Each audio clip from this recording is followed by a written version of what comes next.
Hey guys, welcome to Pure Nina Gist. On today's gist, we'll be looking at the major protests that Nigeria has witnessed. The first protest was the Aba Women's Riot of 1929, which happened from November 1929 to January 1930.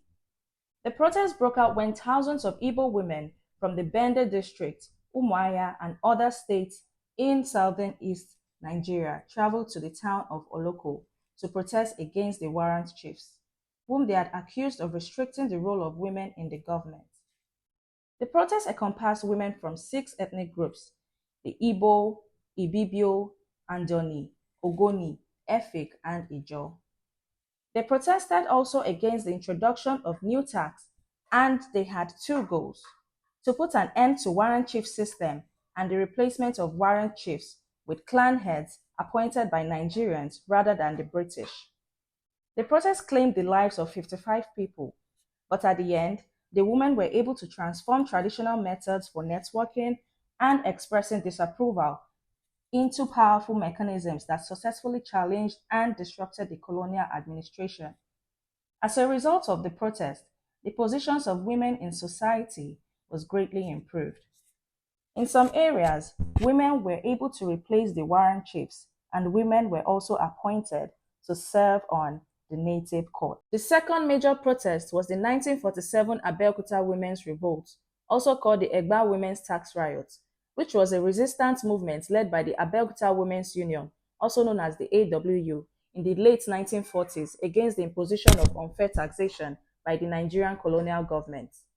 The women of Abeokuta believed that under colonialism, their economic roles were declining while their taxes were increasing. Additionally, they argued that until they were granted representation in local government, they should not be required to pay taxes separately from men. As a result of their protest, 4 women received seats on the local council, and the taxation of women was ended. The protest took place at the Alakes Palace, Abeokuta, and the women's goal was to end taxation regime. The protest resulted in the abdication of the Alake, change in the SNA system, and the temporary abolition of the women's flat tax. The Abeokuta Women's Union leader was Fumilayo Ransom Kuti. The third major protest was the 1978 Ali Must Go protest, or the 1978 student crisis, where the students protested in Nigeria following an increase in fees. It has been described as one of the most violent student agitations in Nigeria's history and sparked the greatest political crisis of the 1975 to 1979 Mohammed and Obasanjo military administration. The only cause of the protest was increase in fees, and they achieved their goal at the end because the protest achieved a reversal of fee increment, democratization, genuine independence, and the enhancement of the quality of life of the masses. This protest took place on the 17th of April, 1978. The fourth major protest was the 1989 anti-SAP riot, where a series of violent student-led anti-government protests that occurred throughout Nigeria between May and June 1989. The protesters included students, non-students, employed workers, the unemployed, school children, and hoodlums. The protest commenced on the 24th of May 1989 and ended on June 1989. The protest was caused by the effects of the Structural Adjustment Program that increased petrol prices and increased food prices. The protest claimed the lives of 2 people in Benin and so many other lives in other big cities. The government arrested Gani Fawehimi, who was NUNS president. But at the end, they achieved their goal of abolition of SAP, abolition of examination fees, increased education funding, removal of security agents patrolling universities, free healthcare for the elderly, women and all Nigerians up to the age of 18, reopening of universities, and provision of free education up to the secondary level. One of the worst protests in Nigeria history was the June 12th protest. Presidential elections were held in Nigeria on the 12th of June 1993, the very first since the 1983 military coup ended the country's second republic. The elections were the outcome of a transitional process to civilian rule, spearheaded by the military ruler Ibrahim Badamasi Babangida. The unofficial result of the election, though not declared by the National Electoral Commission, indicated a victory for Moshood Kashimawo Olawale Abiola of the Social Democratic Party (SDP), who defeated Bashir Tofa of the National Republican Convention (NRC). The winner of the election was thus never declared as the elections were annulled by Babangida, citing electoral irregularities. The annulment led to protests and political unrest, including the resignation of Babangida and a weak interim civilian government, and also culminated in the continuation of military rule in the country with Sani Abacha ascending to power as the military head of state via a bloodless coup later in the year. Another major protest in Nigeria was Occupy Nigeria. Occupy Nigeria was a socio-political protest movement that began in Nigeria on Monday, 2nd January 2012 in response to the fuel subsidy removal by the federal government of President Goodluck Jonathan on Sunday, 1st of January 2012. Protests took place across the country, including in the cities of Kano, Surulere, Ojota, parts of metropolitan Lagos, Abuja, Minna, and as the Nigerian High Commission in London. The protests have been characterized by civil disobedience, civil resistance, strike actions, demonstrations, and online activism. The use of social media services such as Twitter and Facebook was a prominent feature of the protests. In 2015, the Nigerian government, under the new President Muhammadu Buhari, have increased fuel prices from 87 naira to 145 naira, with little resistance, possibly due to the fact that Nigerians are beginning to realize that fuel subsidies are actually inimical to the country's growth rather than a mechanism towards helping the poor.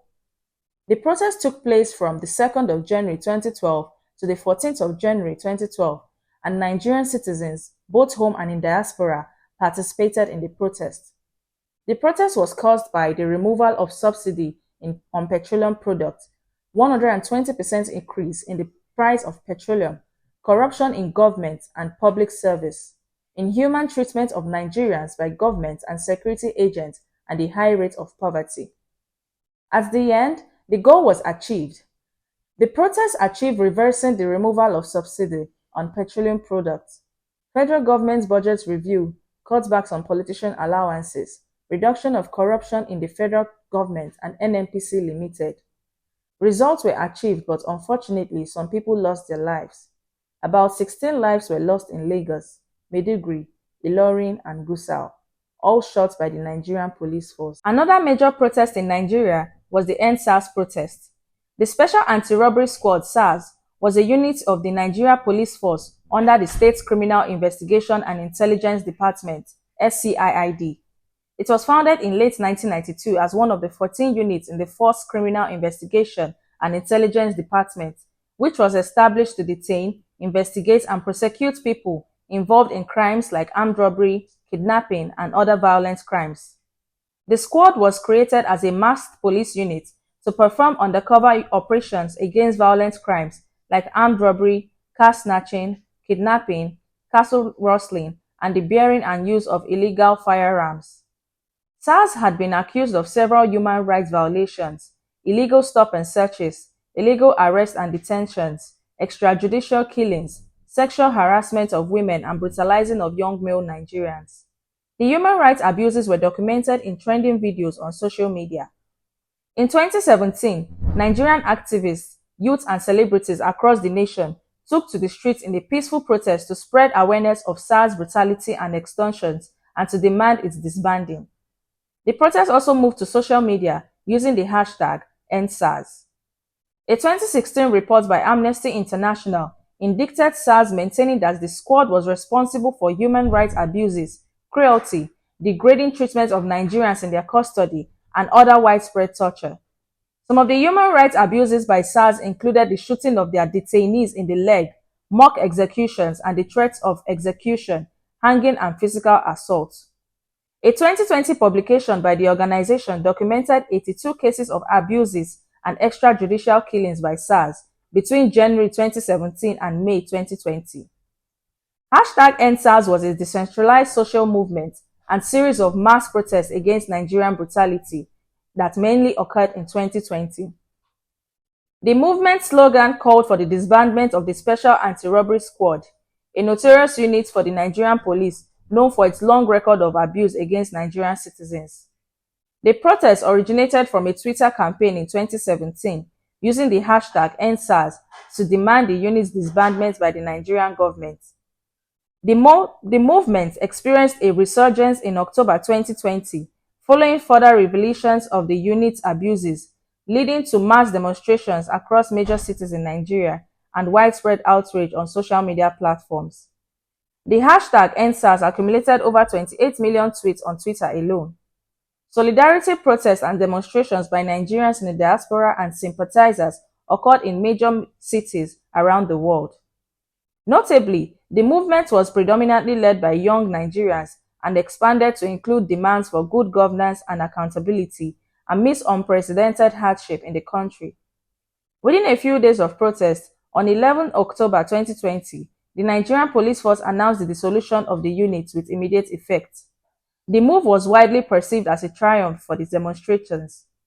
However, it was noted in many quarters that similar announcements had been made in recent years to placate the public without the unit actually being disbanded, and that the government had merely planned to reassign and review SARS officers to medical centers rather than disband the unit entirely. Protests continued accordingly, and the Nigerian government maintained a pattern of violent repression, including the killing of demonstrators. International demonstrations in solidarity with those in the country occurred, and the movement also grew increasingly critical of Muhammadu Buhari's government's response to the protests. SARS officers were alleged to profile young Nigerians, mostly males, based on fashion choices, tattoos, and hairstyles. They were also known to set up illegal roadblocks, conduct unwarranted checks and searches, make arrests and detain without warrant or trial, rape women, and extort young male Nigerians for driving exotic vehicles and using laptops and iPhones. Nigerians shared stories and video evidence of how SARS officers engaged in kidnapping, murder, theft, rape, torture, unlawful arrest, humiliation, unlawful detention, extrajudicial killings, and extortion of Nigerian citizens. A large number of the victims of the abuses of SARS were young male Nigerians. The #EndSARS protest movement was ultimately suppressed by the Nigerian military, leading to the death of several harmless protesters at Lekki Tollgate, Lagos. Just as sadly expected, lives and properties were lost. 51 civilians, 11 policemen, 7 soldiers lost their lives, making it one of the bloodiest protests in Nigeria history.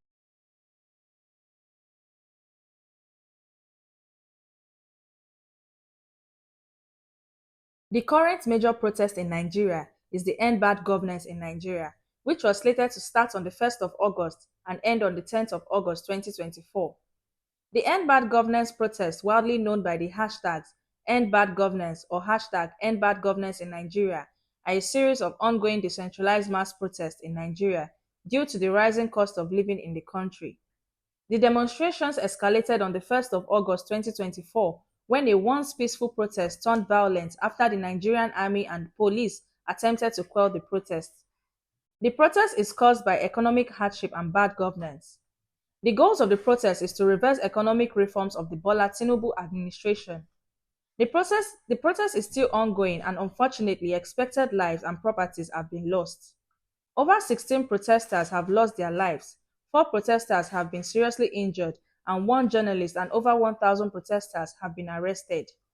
On August 1st, being the first day of the protest, unconfirmed reports said scores lost their lives by the army and police in a bid to disperse the protesters across Nigeria. 4 lost their lives in Borno State and 4 in Niger State. 3 protesters also reportedly lost their lives in Kaduna State and 2 in Jigawa State, bringing the total number of lives lost to at least 14. In Kano State, 4 protesters were critically injured and taken to the hospital. Jide Oyekunle, a photojournalist with the Daily Independent, was arrested and detained by police while reporting on the protest at Eagle Square in Abuja. A report from the United Action Front of Civil Society stated that 21 protesters lost their lives and over 1,100 arrested by police on the first day of the protests. Additionally, 175 people were injured. On the 2nd of August, 1 protester lost his life in Abuja by the police. The State Security Service (SSS) arrested 2 organizers of the protest, identified as Kabir Shehu Yandaki and Habibu Ruma in Katsina State. According to reports by Business Day, over 1,000 arrests have been made and several lives lost. We only but pray and hope that the president will see the pains and cries of the people and do everything in his power to better the lives of the citizens of this great nation. Nigeria is all we have.